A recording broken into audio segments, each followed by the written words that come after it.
everyone, welcome back to my channel. In today's video, I will show you how to block off time on the Google Calendar mobile app. Let's get started. First, open the Google Calendar app on your phone and make sure you are logged into your account. Once you're on your own page, look at the bottom right corner of the screen and tap the plus button. This lets you create a new calendar event. After that, tap on event.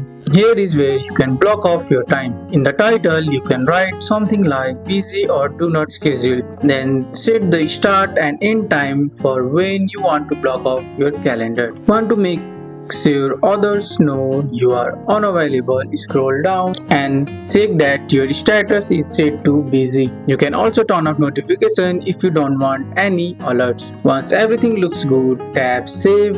At the top right, the time is now officially blocked on your calendar. And that's it. That's how you block off time on Google Calendar using your phone. That's all for today's video, guys. I hope you guys like this video.